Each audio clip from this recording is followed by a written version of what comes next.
आज की मेहनत कल का तोहफा है। पढ़ाई कर लो दोस्त, अभी शानदार मौका है। तो नमस्कार दोस्तों, मेरे नाम है शेखर और स्वागत है आप सभी का हमारे यूट्यूब चैनल शिखर स्टडी पॉइंट पर। तो दोस्तों, इस वीडियो में हम देखने वाले हैं हिंदी और भूगोल के महत्वपूर्ण प्रश्नों को। तो आप वीडियो को अंत तक जरूर देखिएगा और 40 में से आपका स्कोर कितना रहा ये भी दोस्तों आप कमेंट बॉक्स में जरूर से बताइएगा। और दोस्तों, ये घने जंगलों के बीच दोस्तों यहाँ पर आप देख रहे होंगे ये कौन सी जगह है और कहाँ स्थित है, ये आप कमेंट बॉक्स में बताइएगा। और इसकी स्थापना कब हुई थी ये भी दोस्तों कमेंट बॉक्स में बताइएगा। ये जगह अगर पहचान पा रहे हैं तो कमेंट बॉक्स में जरूर से लिखिएगा। और इस आश्रम की स्थापना किसने की थी ये भी आपको कमेंट बॉक्स में बताना है। एग्जाम की दृष्टि से दोस्तों ये महत्वपूर्ण है और ये है अल्मोड़ा जनपद में ही है और ये आपको कमेंट बॉक्स में बताना है। पहला प्रश्न है, दृष्टि का विलोम है। ये आपको दोस्तों यहाँ पर बताना है। जबरदस्त क्वेश्चन है। दृष्टि का दोस्तों विलोम हो जाएगा ऑप्शन नंबर बी, विनर्म। तो ये आपको दोस्तों बिल्कुल याद रखना है। उत्कृष्ट का दोस्तों विलोम हो जाएगा निकृष्ट, विकृष्ट नहीं करना है। उत्कृष्ट का दोस्तों विलोम हो जाएगा क्या, निकृष्ट। और विशेष का क्या दोस्तों, कोई जैसे विशेष है तो क्या हो जाएगा साधारण। तो विशेष और साधारण, और जो यहाँ पर है दोस्तों दृष्टि, इसका विलोम हो जाएगा विनर्म। बिल्कुल याद रखिएगा दोस्तों, अगर यहाँ पर आपका गलत हो गया है तो अगली बार से दोस्तों आप बिल्कुल इसे याद रखिएगा।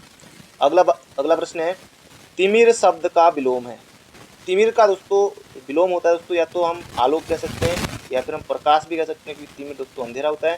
तो आलोक या प्रकाश दोस्तों बात देखिए, तो आलोक यहाँ पर उत्तर है, तो आलोक हो जाएगा इसका से उत्तर। रंगीन का क्या दोस्तों, रंगीन मतलब कि रंगीन है, उसका क्या हो जाएगा रंगहीन, ये ऑप्शन नंबर डी वाला। तो ये हो जाएगा दोस्तों ऑप्शन नंबर ए हमारा इसका बिल्कुल बिल्कुल सही उत्तर है। एग्जाम में आपको याद रखना है। अगला प्रश्न है, जो आंखों से परे है के लिए कौन सा शब्द सही है। जो आंखों से परे है, तो आंखों से परे है दोस्तों उसे कहेंगे क्या, परोक्ष। ये आपको बिल्कुल याद रखना है। जो आंखों के सामने हो उसे कहेंगे प्रत्यक्ष। और यहाँ पर है प्रियदर्शी। प्रियदर्शी दोस्तों ये मतलब कि उसे कहेंगे जो देखने में प्रिय लगे, उसे कहेंगे क्या, प्रियदर्शी। जो देखने में प्रिय लगे, प्यारा लगे, प्रियदर्शी कहेंगे। और जो देखने मतलब कि दृष्टव्य दोस्तों, पहली बात तो ये जो दृष्टव्य है ना, ये वर्तनी याद रखिएगा। वीडियो या किसी एग्जाम में दोस्तों दृष्टव्य आया था तो वहाँ पर बहुत से अभ्यर्थियों ने इस तरह वाला दृष्टव्य को दोस्तों सही किया था। लेकिन दोस्तों देखिए यहाँ पर भी वाला दृष्टव्य ना, और आयोग ने भी ये वाला दृष्टव्य दिया था किसी पेपर की दोस्तों ये बात है। तो यहाँ पर भी दोस्तों इस तरह से दृष्टव्य लिखा हुआ ना है, तो यही आपको याद रखना है। जो देखने योग्य हो, जो देखने योग्य दोस्तों उसे कहते हैं दृष्टव्य। और जो शुरुआत में दोस्तों आपको जगह दिखाई वो भी दोस्तों देखने योग्य है। कमेंट बॉक्स में आप बताइएगा। तो ये हो जाएगा दोस्तों, जो आंखों से परे हो क्या हो जाएगा, प्रत्यक्ष। अगला प्रश्न है, जो कम खर्च करता हो इस वाक्यांश के लिए एक शब्द होगा। जो कम खर्च करता हो दोस्तों, कंजूस कतई नहीं, मक्खी चूस बिल्कुल नहीं, लोभी नहीं, कतई नहीं।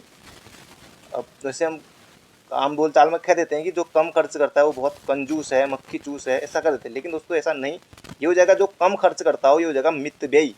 मितव्ययी हो जाएगा इसका सही उत्तर, बिल्कुल सही उत्तर। अगला प्रश्न है, यहाँ पर बताना है, दिनों का फेर होना, मुहावरे का अर्थ बताएं। अजीब हालत होना, बहुत जल्दी जल्दी होना, भाग्य का चक्कर, या फिर दिन काटे न कटना। तो दिनों का फेर होना दोस्तों इसका सही उत्तर हो जाएगा भाग्य का चक्कर बाबू भैया, भाग्य का चक्कर हो जाएगा इसका सही उत्तर, ऑप्शन नंबर सी। अगला प्रश्न है, तथापि शब्द का संधि विच्छेद। तथ धन अपि कतई नहीं, तथा धन पी कतई नहीं, हो जाएगा तथा धन अपि। बिल्कुल दोस्तों सही उत्तर है, दीर्घ संधि इसमें है, दीर्घ संधि इसमें है, तथा धन अपि दोस्तों याद रखिएगा। बढ़ते हैं अगले प्रश्न की तरफ। अगला प्रश्न है, प्रत्यय रहित शब्द बताइए। प्रत्यय रहित शब्द। अब दोस्तों ये चार यहाँ पर ऑप्शन दिए हैं। प्रत्यय दोस्तों किसमें नहीं है। प्रत्यय दोस्तों शब्द के अंत में लगते हैं। मर्मज्ञ, वैज्ञानिक, कृपालु, अनुवाद। दोस्तों जो अनु लिखा है ना, ये अनु हो जाएगा उपसर्ग। तो अनु उपसर्ग दोस्तों ये शब्द के प्रारंभ में लगेगा, ये प्रत्यय नहीं दोस्तों, ये हो जाएगा अनु में क्या है, अनुवाद में क्या है, अनु उपसर्ग है। दोस्तों ये तीनों में क्या है, प्रत्यय है, प्रत्यय है। तो ये हो जाएगा हमारा ऑप्शन नंबर डी। तो ये तीनों सही हैं। तो अनुवाद दोस्तों इसका बिल्कुल सही उत्तर है। इन तीनों में प्रत्यय है और इसमें दोस्तों उपसर्ग है। अगला प्रश्न है, निम्नलिखित में से कौन सा आज्ञार्थक वाक्य। आज्ञा मतलब कि इस तरह से आप समझ सकते हैं, जिस वाक्य में किसी तरह की आज्ञा का कोई बोध हो, कोई आज्ञा की ऐसी बात उसमें कही की हो दोस्तों, वो होता है क्या, आज्ञार्थ। सुरेश को बुलाना चाहिए, ये तो अब सोच विचार हो रहा है कि बुलाना चाहिए उसे। अभिषेक पुस्तक लाओ, सीधे सीधे उसको आज्ञा दी जा रही कि अभिषेक पुस्तक लाओ। शेखर एक गिलास पानी लाओ, जरूर गिलास। तो ये दोस्तों क्या हो जाएगा, आज्ञार्थ वाक्य हो जाएगा। तो ये ऑप्शन नंबर बी हो जाएगा। तो इसका बिल्कुल सही उत्तर। सुषमा को अभी पढ़ना जरूरी है, इसमें दोस्तों कोई नहीं। इसका उत्तर होगा ऑप्शन नंबर बी। अगला प्रश्न है, बादल घिर आए और बारिश होने लगी, रचना की दृष्टि से वाक्य। अब रचना की दृष्टि से दोस्तों ये आज्ञावाचक, निषेधवाचक दोस्तों ये दोनों ऑप्शन हटा दीजिए। तो दोस्तों ये अर्थ के आधार पर होते हैं ना, अर्थ के आधार पर वाक्य के 8 वेद होते हैं, रचना की दृष्टि से दोस्तों 3 होते हैं। तो सरल दोस्तों है नहीं, और आ गया। तो बादल घिर आए और बारिश होने लगी दोस्तों, ये जगह संयुक्त वाक्य है, ऑप्शन नंबर डी। और दोस्तों मानसून भी उत्तराखंड पहुंच गया है और बहुत जल्दी आपको बादल घिर आए और बारिश होने लगी, ये बात बिल्कुल सच भी होने वाली है। तो क्योंकि मानसून आ गया है तो बारिश भी होने वाली है, तो जगह ऑप्शन नंबर डी। अगला प्रश्न है, निम्न में से शुद्ध वाक्य पहचानिए। अब दोस्तों उसने पुरस्कार का तिरस्कार किया, उसने पुरस्कार का बहिष्कार किया, इसी तरह से दोस्तों उसमें भी पहचानना था। इसमें भी आप एक शब्द से मात्र पहचान सकते हैं। देखिए कितना घृणित दृश्य है, कितना घृणित दृश्य बी वाले में भी हुई है, सी वाले में भी हुई है, कितना घृणित दृश्य है, और डी वाले में भी हुई है। अब दोस्तों इन तीनों में, चारों ऑप्शन में तो ये बिल्कुल सही है। अब आहा आएगा, ओह आएगा, छी आएगा या वो आएगा, ये आपको यहाँ पर बताना है दोस्तों। खेल आखिर किसी का है दोस्तों, ये शुद्ध वाक्य। अब वाह कितना घृणित दृश्य दोस्तों, वाह तो नहीं कहोगे ना, वाह कितना अच्छा दृश्य तो कहोगे ना। ओ घृणा नहीं, ये भी नहीं, आहा भी नहीं, ये हो जाएगा छी, कितना घृणित दृश्य है, ये हो जाएगा हमारा ऑप्शन नंबर बी। बिल्कुल आसान दोस्तों, इसी से आप पहचान सकते हैं। अगर आपने नहीं भी पढ़ा है ना, तब भी आप इस प्रश्न को कर ले जाएंगे। जरूरी नहीं है कि दोस्तों जो चीज़ें आपने पढ़ी हैं वही आप एग्जाम में आएगी। कुछ चीज़ें दोस्तों ऐसी भी हैं जो आपको बिना पढ़े भी सही करनी होती है और हो भी जाती है। ऐसी कोई टेंशन लेने की कोई जरूरत नहीं है। जितना आप पढ़ रहे हैं, पढ़ते रहिए, करते रहिए। आज की मेहनत कल का तोहफा है, पढ़ाई कर लो दोस्त, अभी शानदार मौका है, एक लाइक जरूर से ठोक दीजिए।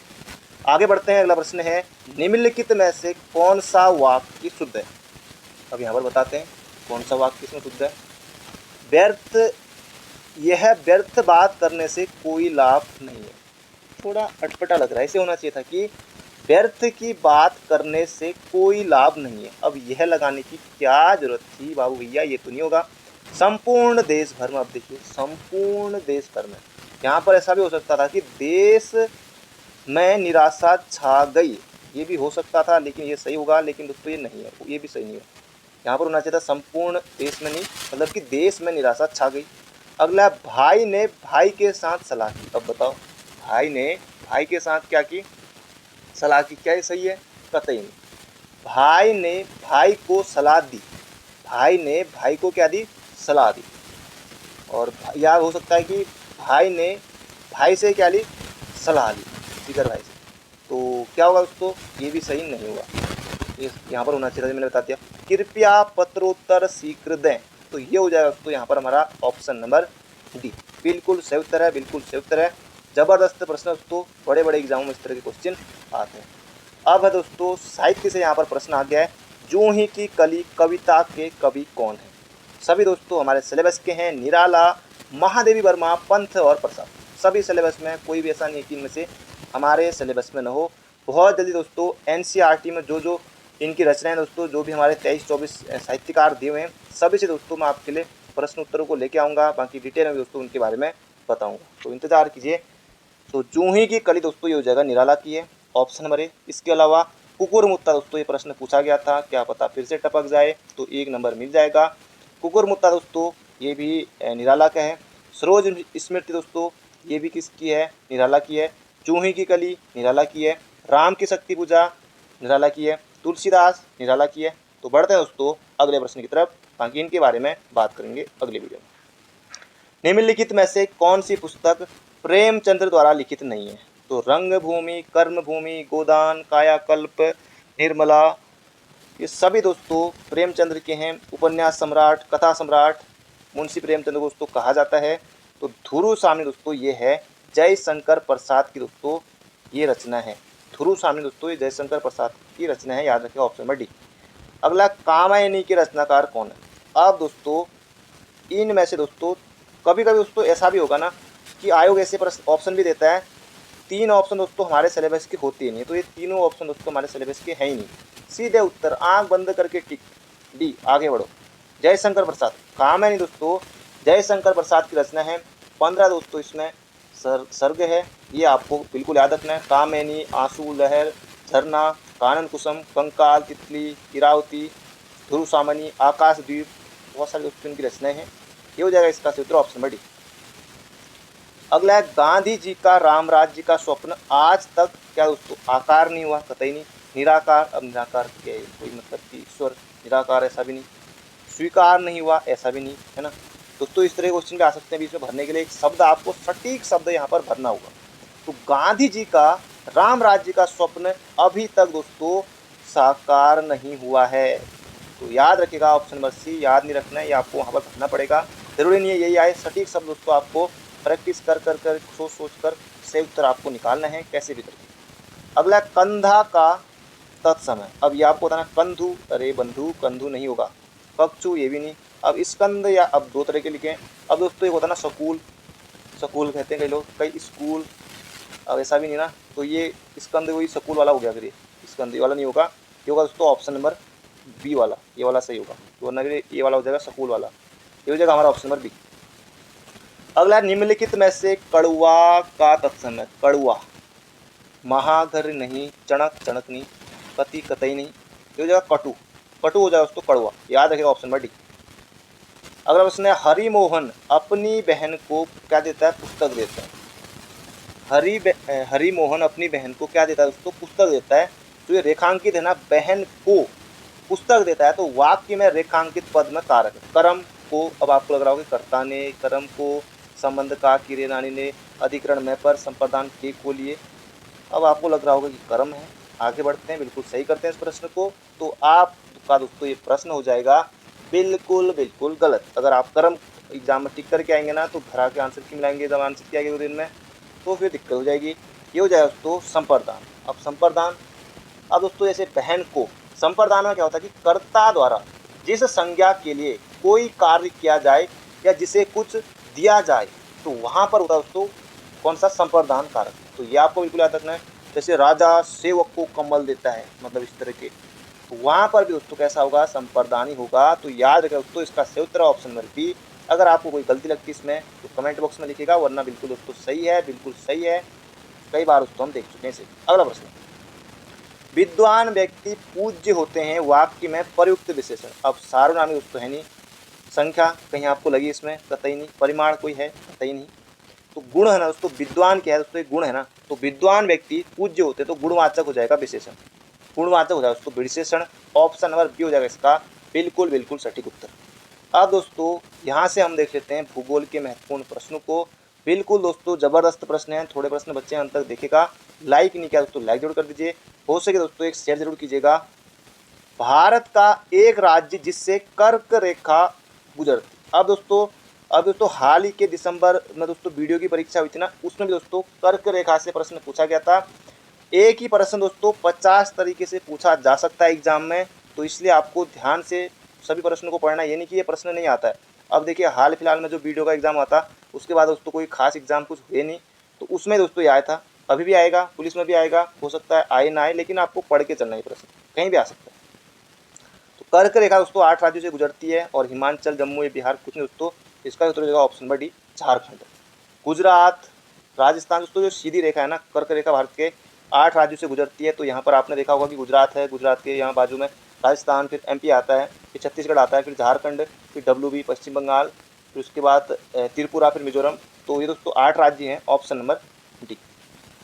अगला है उत्तराखंड के किस भाग में पाताल तोड़ कुएँ पाए जाते हैं। दोस्तों ये तराई दोस्तों पाए जाते हैं। अगर आप थोड़ा दोस्तों तराई में खुदाई करेंगे तो वहाँ बिल्कुल पानी निकलता है जबरदस्त वाला। ये हो जाएगा यहाँ पर हमारा ऑप्शन नंबर बी। ये पंतनगर, सितारगंज दोस्तों यहाँ होता है। अगला प्रश्न है लघु हिमालय स्थित है मध्य में, किसके मध्य में दोस्तों, एग्जाम में दोस्तों छपने वाला प्रश्न है। एग्जाम में सीधे सीधे ये प्रश्न आपको दिखाई देगा, इस प्रश्न के वहाँ पर दर्शन होंगे आपको। लघु हिमालय स्थित है मध्य में दोस्तों, ये हो जाएगा शिवालिक और महान हिमालय के बीच। लघु हिमालय दोस्तों शिवालिक और महान हिमालय के बीच है, बिल्कुल आपको याद रखना है। अगला है भारत की तट रेखा की कुल लंबाई लगभग, दोस्तों कनिष्ठ में भी आया था और एग्जाम में भी आएगा, सदाबहार प्रश्न है। अब दोस्तों ये हो जाएगा 7500 किलोमीटर। अब दोस्तों 7500 16 किलोमीटर दोस्तों नहीं है, 75 16 दोस्तों लगभग 6, इतना दोस्तों ये है। 75 16 है तो आपको दोस्तों उसे करना है। 75 16 या फिर दूर दूर के ऑप्शन है 75 17 है, उसे आपको ठोक के आ जाना है 75 17। अब 75 में दोस्तों अब इतने दूर दूर के हैं लगभग कि 100 के आसपास से 3500 6000 800 7500, तो 75 से दोस्तों जो बिल्कुल नज़दीक का ऑप्शन है ना उसे आप टिक कर देना है, तो बिल्कुल आपका प्रश्न हो जाएगा सही, ऑप्शन नंबर डी। अगला है भारत के निम्नलिखित राज्यों में से किसकी तट रेखा सबसे लंबी, दोस्तों ये हो जाएगा गुजरात की, ऑप्शन नंबर डी। अगला प्रश्न है तमिलनाडु का समुद्र तट कहलाता है, दोस्तों तमिलनाडु का समुद्र तट दोस्तों सदाबहार प्रश्न है। कोरोमंडल तट कहते हैं तमिलनाडु के तट को, मालाबार तट दोस्तों केरल के, उत्तरी सरकार तट उड़ीसा के, कोंकण तट गोवा, तो ये हो जाए दोस्तों Coromandel, option number D Tamil Nadu. अगला प्रश्न है यहाँ पर हमारा 10 डिग्री चैनल पृथक करता है, और आप बताएंगे कमेंट बॉक्स में कि 8 डिग्री चैनल किसको पृथक करता है, ये आपको कमेंट बॉक्स में छापना है, जरूर से बताइएगा। तो 10 डिग्री चैनल दोस्तों किसको अलग करता है, अंडमान और निकोबार द्वीप को। बिल्कुल दोस्तों आसान है, कई बार दोस्तों प्रश्न एग्जाम में बनता है। 10 डिग्री चैनल दोस्तों अंडमान को निकोबार द्वीप से बिल्कुल बिल्कुल बिल्कुल याद रखना होगा आपको। कहा जाता है कि भारत में सिलिकॉन वैली स्थित है, गजब, कहा जाता है कि लोग कहते हैं कि परमाणु को साकी उपाधि, अरे ये तो मतलब गजब ही लिखा है बुक में, नहीं खैर वो मुझे ऐसे ऐसे याद आ गया, लेकिन कहा जाता है कि भारत में सिलिकॉन वैली स्थित दोस्तों ये है बेंगलुरु, मतलब कि सिलिकॉन वैली दोस्तों बेंगलुरु को कहा जाता है। अगला है निम्नलिखित में से कौन सा राज्य क्षेत्रफल में सबसे छोटा है, ऑप्शन देखिए, नहीं भी पढ़ा है ना आपने तब भी आप इसको टिक कर ले जाएंगे, पुलिस में आए फॉरेस्ट में आए कहीं आए, उत्तर प्रदेश, राजस्थान, मध्य प्रदेश, झारखंड, सॉरी उत्तराखंड। अब देखिए आपको दोस्तों भले ही, क्योंकि आपको बताया कि उत्तराखंड का जो क्षेत्रफल है 53,483 वर्ग किलोमीटर है। अब राजस्थान दोस्तों सबसे बड़ा है, यूपी की जनसंख्या बड़ा है, यूपी चौथे नंबर पर आएगा, मध्य प्रदेश बड़ा राज्य है, तो उत्तराखंड दोस्तों इसका सही उत्तर हो जाएगा। बिल्कुल आसान है, बढ़ते हैं अगले प्रश्न की तरफ। भारत का सबसे छोटा केंद्र शासित प्रदेश कौन सा है, चंडीगढ़, अंडमान निकोबार बड़ा है, दादर नागर हवेली या लक्षद्वीप, दोस्तों हो जाएगा लक्षद्वीप, बिल्कुल आपको याद रखना है। और लक्षद्वीप में दोस्तों 36 द्वीप आते हैं, ये याद रखिएगा। और भारत का सबसे छोटा केंद्र शासित क्षेत्र दोस्तों ये हो जाएगा लक्षद्वीप, ऑप्शन नंबर सी। अगला है उत्तराखंड की सबसे बड़ी अनुसूचित जनजाति एसटी जनजाति दोस्तों कौन सी है, बोक्सा या भोक्सा लिखा हुआ है, जौनसारी, भोटिया या थारू, दोस्तों ये हो जाएगा थारू, जो कि दोस्तों उधम सिंह नगर में रहती है। बिल्कुल आपको याद रखना है, बिल्कुल आपको याद रखना है। दूसरे नंबर पर जौनसारी, तीसरे नंबर पर बोक्सा, चौथे नंबर पर भोटिया, पांचवें नंबर पर राजी, तो ये हो जाए दोस्तों थारू। अगला टोडा जनजाति मुख्यतः कहाँ निवास करती है दोस्तों, टोडा रहती है तमिलनाडु में, तमिलनाडु दोस्तों नीलगिरी क्षेत्र में, ऑप्शन नंबर डी। अगला सुंदरवन डेल्टा का निर्माण करने वाली नदियां, दोस्तों सदाबहार सदाबहार सदाबहार वाला प्रश्न है। सुंदरवन डेल्टा का निर्माण करने वाली नदियां गंगा और ब्रह्मपुत्र है, सीधे सीधे एग्जाम में छपने वाला प्रश्न है।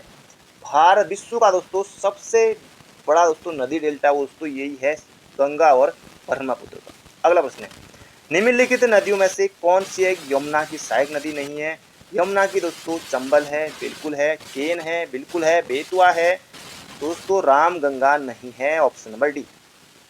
अगला प्रश्न है भारत में निम्न में से किस तटीय प्रदेश में, भारत में निम्न में से किस तटीय प्रदेश में उत्तर पूर्वी मानसून से वर्षा होती है, दोस्तों ये हो जाएगा कोरोमंडल तट, ऑप्शन नंबर सी हो जाएगा इसका बिल्कुल बिल्कुल बिल्कुल सही उत्तर। अगला प्रश्न है कौन सी मिट्टी कपास के लिए सबसे उपयुक्त है, दोस्तों ये हो जाएगा काली मिट्टी, दोस्तों इसे रेगुल मिट्टी भी कहा जाता है, और कपास के लिए दोस्तों ये सबसे जबरदस्त होती है, ये हो जाएगा ऑप्शन नंबर ए।